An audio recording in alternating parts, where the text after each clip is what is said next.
protection de la pointe du courant pour le démarrage d'un moteur à 50 phasé, nous allons faire quelques démarrages qui vont nous permettre de façon que la pointe du courant soit réduite au démarrage d'un moteur à 50 phasé. Alors, sur ce, pour la réduction de ces démarrages, nous allons faire un premier démarrage qu'on appelle le démarrage étoile triangle d'un moteur asynchrone triphasé instantanément. Alors, je vais tracer le schéma de puissance de la réduction de la pointe du courant au démarrage. Schéma de puissance.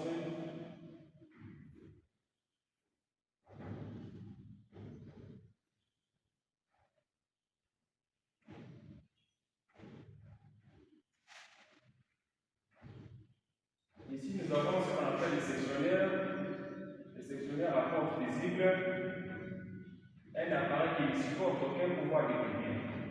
Après les sectionnaires, nous avons les contacteurs de ligne. Les contacteurs de ligne supportent souvent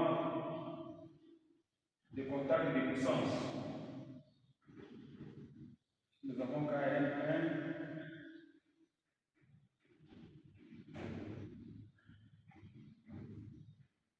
Après ça, nous avons la protection thermique. La protection thermique.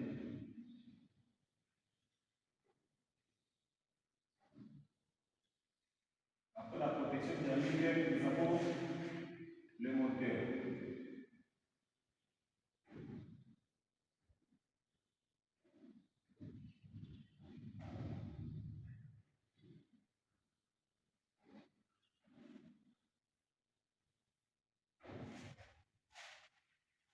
On va faire maintenant les triangles.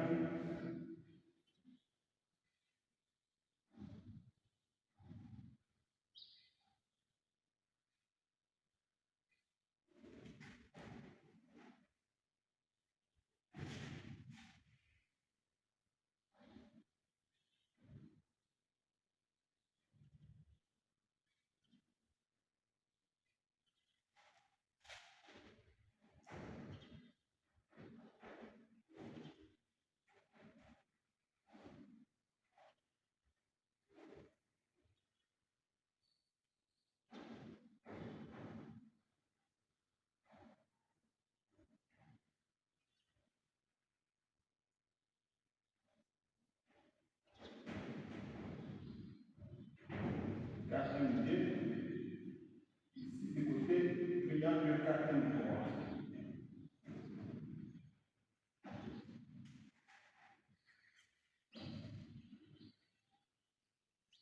C'est ça le choix de puissance d'un moteur à 50 phasé de démarrage étoile triangle instantanément. Parce qu'avec le démarrage direct d'un moteur à 50 phasé, il y a des inconvénients avec ce démarrage. Une fois que vous démarrez un moteur à 50 phasé sous sa pleine tension, vous allez constater que le démarrage direct va faire appel à un grand courant au démarrage. Et la pointe du courant sera trop élevée. Alors, pour pallier à cela, il faut passer par quelques démarrages. Nous avons les premiers démarrages qu'on appelle le démarrage étoile triangle instantanément. Nous avons le chemin de commande et le chemin de puissance. Ici, nous avons les sectionnaires à porte visible. Après ça, nous avons les contacteurs de ligne. Après les contacteurs de ligne, nous avons les triangles et l'étoile de l'autre côté. On peut les représenter. Nous avons le triangle. Ici, nous avons l'étoile. Après maintenant les schémas de puissance, nous allons maintenant passer par les schémas de commande. Après d'abord la commande, nous allons faire les tableaux séquentiels qui donnent l'idée, l'image de tout ce qui se passe dans les schémas de puissance. Alors, nous allons représenter les tableaux séquentiels de S. Nous avons nos trois contacteurs.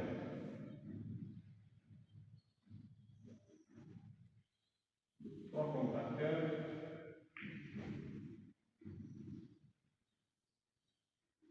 Nous avons KM1, KM2 et KM3. Donc, premier temps, deuxième temps. Alors, vous allez constater que pour que ces modèles puissent tourner en étoile ou soit en triangle, il faut que KM1 soit fermé au même moment avec KM2. Donc, KM1, le contacteur de ligne, doit entrer au même moment avec le contacteur de l'étoile ou soit des triangles. Nous sommes maintenant ici. Alors, si dans le premier temps, si KM1 est fermé, KM2 est fermé, les l'étoile est fermée. Donc, le triangle est égal à 0 dans le premier temps.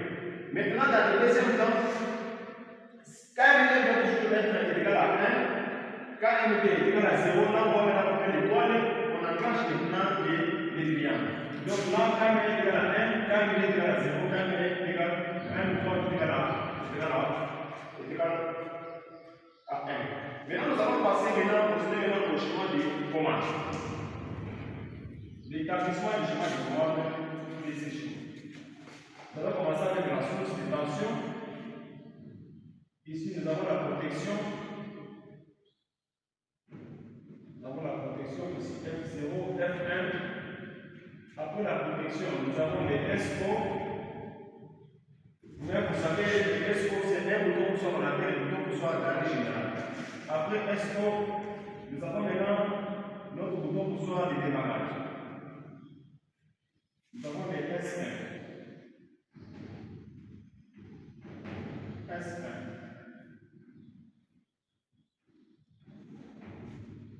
Ici, c'est les KM1. Donc, les contacter des lignes. Alors, dans ce premier temps, nous allons faire KM1 égal à 1 et KM2 aussi est égal à 1. Ici, nous avons les maintiens, les KM1.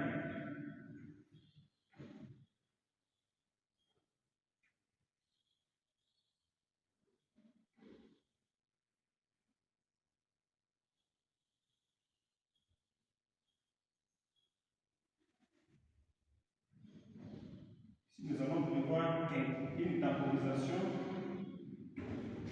à l'action en parallèle avec le KT1. KT1. Ici, on va faire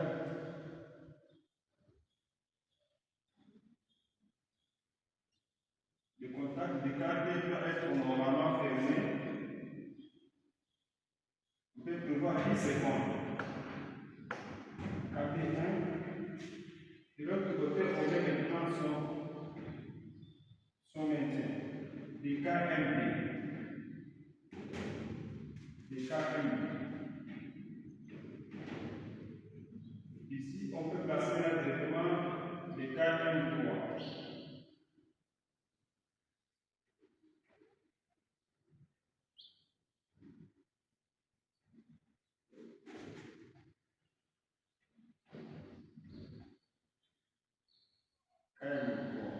Des boutons qui soient étagés. Ici, nous avons KM, KM. Alors, dans un premier temps, on nous a dit pour que ce modèle se démarre à l'école, donc les KM, une fois que KM est fermé, il doit prendre au même moment avec un KMD, dans le premier temps.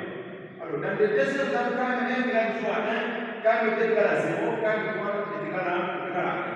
Maintenant, nous sommes ici. Une fois que j'ai apprécié le bouton pour soit S1, KM1 entre au même moment avec le KT.